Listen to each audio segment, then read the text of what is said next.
Hi guys, what's up? We haven't done one of these videos in a really long time, and that's why I posted this question on my story asking what you guys would like to hear about next.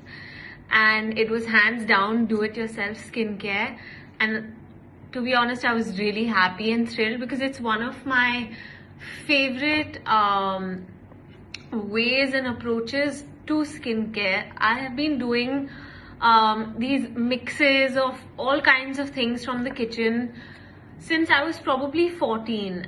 I think that's what's actually inculcated this passion that I now have towards skincare and towards holistic beauty.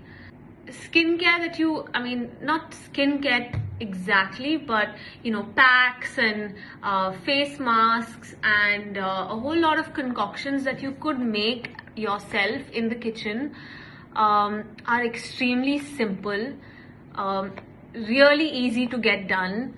You don't need much. They may or may not be the most effective for your skin, but for me it's been an absolute go-to since, like I was saying, 14. And I still do a lot of the same things. Some of the things have been tweaked, some of the recipes are tweaked as my skin concerns have changed or the seasons change. So today I thought I'm going to share a couple of my favorites when it comes to skincare and a couple about hair care. So here goes. So I just want to tell you guys before we start that all of these ingredients that we're going to use for the different packs and oils and things like that, they're all natural. They're spices, things you find in the kitchen cabinet, in the fridge. So I would highly recommend that you do a patch test if you haven't before, because they can have adverse reactions. It's not a clinical formulation where you can be absolutely sure of the concentration of each and every ingredient in that bottle. So as much as it's pure and it's natural, it may or may not suit you. So I would really recommend that you try it out once before. We don't want any strange reactions. Another thing that I do want to tell you is, because we're using like I said, things from the kitchen and from the fridge and things like that, definitely make sure that they're all washed. Please make sure that your hands are washed and your nails are clipped. You don't want any bacteria party going on over there. And as well as all the utensils that you use, we kind of overlook that. And make sure that if there are any spices that we're using, you try and get the purest one possible. So the first do-it-yourself pack that you can make is as simple as 2 ingredients, which is honey and haldi. Now honey, as you all know, is a natural humectant, and haldi is anti-inflammatory, antibacterial, a whole lot of good stuff in that little yellow powder. I like to use it for when I have zits. Sometimes you have like muddy looking skin. Your skin is just not looking clean. It's not looking fresh. So I like to just mix haldi and honey, a pinch of haldi and a little bit of honey. Please ensure that the honey is pure. I like to use this haldi. It's Icodong turmeric from Spirit of the Tribe. It's on my Amazon found it page. I'm going to just link it for you there. It's from Nagaland and Meghalaya. It's apparently one of the richest forms of curcumin found in turmeric. So I really like it. It is the brightest yellow that you can find. It does stain your nails, but that's great because you know that it's pure. And at the same time, it doesn't leave a lasting yellow on your face. It just makes you look really bright. So I actually did this 2 days before because we all get zits, and I was feeling like my skin needed a pick-me-up. So I mixed the haldi and the honey, applied it on my face. Because the haldi doesn't completely dissolve in the honey, it is a little granular, and I actually liked the exfoliation that it gave me. And trust me, when I wiped it off, I left it on for about 20 minutes. When I wiped it off, I couldn't believe the supple look that my face actually had. The second one is a family favorite. It is Kacha doodh. Now that's raw milk. I have seen my mom putting raw milk on her face ever since I can remember. It was her go-to remedy for anything, and it still is. So whether it's sunburn, it's an uneven tan, your skin is feeling dry, or it's just not feeling healthy, she used to do this every morning. She still does. She just takes a bowl of kacha doodh, a little bit of cotton, and dabs it all over her face, which is what I do now. And as soon as it dries up, you kind of top it up and do it again till you finish the milk that you have left in your bowl. It's truly up to you how much milk you want. I like to use about 3 tablespoons of milk, and I like to add a little bit of rose water because I personally don't like the smell of raw milk anymore. So that's what I put on my face, especially when you have dry, flaky skin, a sunburn. I even put it on my kids when they've played way too much in the sun and they get a sunburn. So it's great for making sure that your skin looks rested, moisturized. It gives you an instant glow, and it's all because of the lactic acid. Now everyone is running after acids in products and in bottles. Trust me, as long as you get great quality milk and you put it all over your face, it's gonna do wonders. It leaves your skin squeaky clean and supple. You can do this every morning. That's how my mom does it. She swears by it. The third one is more of a ritual, like a facial, than just a simple mask. I've been doing it for a couple of years now. I've never actually gotten a facial. I remember when I was getting married and everyone was like, oh, you must do this facial, and you know there's this concept of bridal facial, and I was like, no way, I'm not letting anybody touch my face. I don't know what they're gonna do to it. In the run up to the wedding day, I actually just did like this chironji scrub mixed with masoor dal and milk on my body every single day. It just kind of removes all the dead skin, and that's essentially all that I did. So I really didn't have any bridal facial going on.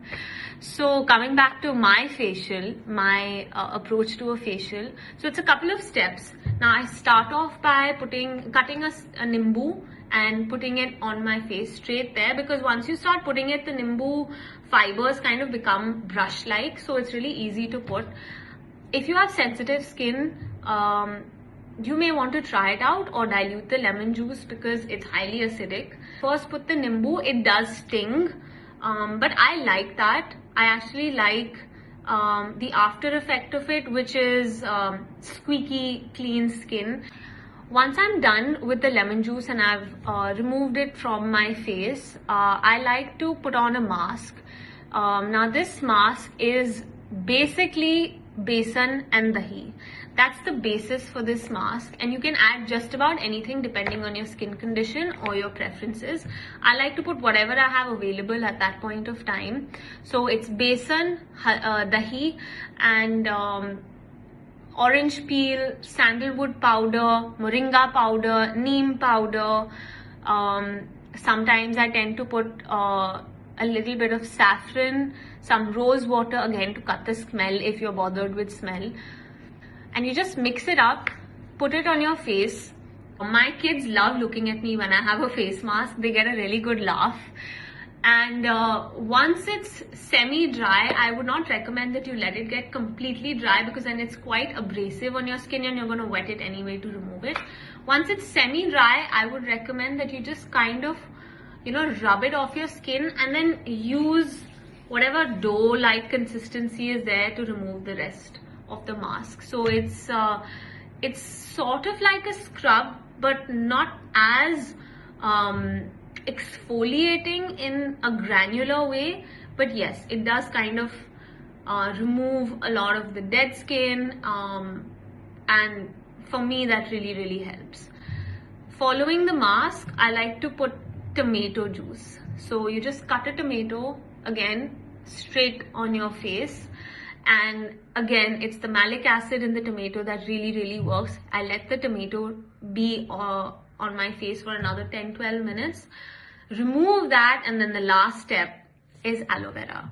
So the aloe vera just cools your skin, tightens it, tones it, and once I've removed the aloe vera, I can feel that my skin is breathing. It's really refreshed. And don't forget to put all this stuff on your neck as well. There's no point you just do your face and you forget your neck. I like to do this like once in 2 weeks because it does take quite a bit of time. Now coming to a do-it-yourself oil for your hair. I've actually linked this hibiscus hair oil in my highlights. It's under the Bare Beauty section. Basically, I had a bunch of hibiscus bushes outside my house, and I've always seen hibiscus as an ingredient for hair packs. So I thought, why not make it yourself? So I took some coconut oil in a pot, added 7 to 8 hibiscus leaves, and all the parts except for the green of 2 hibiscus flowers. And along with that, I added some methi seeds. Methi is great for your hair. Some curry leaves. Again, curry patta is really good for your hair and to encourage hair growth. And you can add some amla powder to it. You can add some neem powder. If you have brahmi, I have brahmi growing outside, so I'm going to be putting that in my next oil. And you just let it boil. Switch it off after one boil, and then let it steep and cool down and transfer it to a jar or a bottle, and you can use that for your hair. The next one is actually a hair gel that my friend told me about. It's basically boiling about half a cup of flax seeds in 1 patila of water and then reducing it down till it reaches like a gel-like consistency. And then you strain it through a channi and then you get this gel. Now she used the gel as a mask, and I also used it as a mask on my roots and halfway to my hair. So I found that this gel was quite a good hack for baby hair, and when you want your hair to look neat. Now I have issues with baby hair and I can't stand it, and if the baby brush hack is not working, then I like to use the gel. I think it's genius because you have it on, it's helping you keep your hair neat and it's nourishing your hair at the same time. So if you're one of those people who needs to keep your hair up in a ponytail or in a bun quite often, then I would really suggest that you try this out. Last one, guys, I know it's information overload, but this is super quick. You have an ugly zit that comes just when you're supposed to go out somewhere and it's inflamed and it's red. I figured this hack out a couple of years ago when I was facing like serious PCOS like acne condition, and which was basil steeped in water. Basil again is anti-inflammatory. You just steep the basil in water, cool it down, take some cotton and dab it on whatever acne you have, and trust me, it's going to settle. It's not going to go away, but temporarily it's going to reduce the redness, it's going to reduce the bump. So rather than using those pens and things that actually end up leaving marks in the long run, it really helps. So if it's a Zoom call or you need to meet somebody, or like you're going on a date for the first time and you have an ugly zit that has decided to pop up, try this out. I have done it quite a lot of times and it really is effective for me. So these are my do-it-yourself skincare tips. Please try them out and tell me how it goes for you. Please be careful. Use the best quality of products that you can get your hands on and make sure your hands are clean. There's no better way than looking after your skin using ingredients and items that are easily available. So it really is worth it to try these things out. It definitely is a good supplement in conjunction with your regular skincare routine. Sometimes you'll find that there are certain recipes that really get the job done. Try it out and do write down in the comments below which one works for you. If you have any questions, I'm happy to answer them. So take care, guys, and get that glow.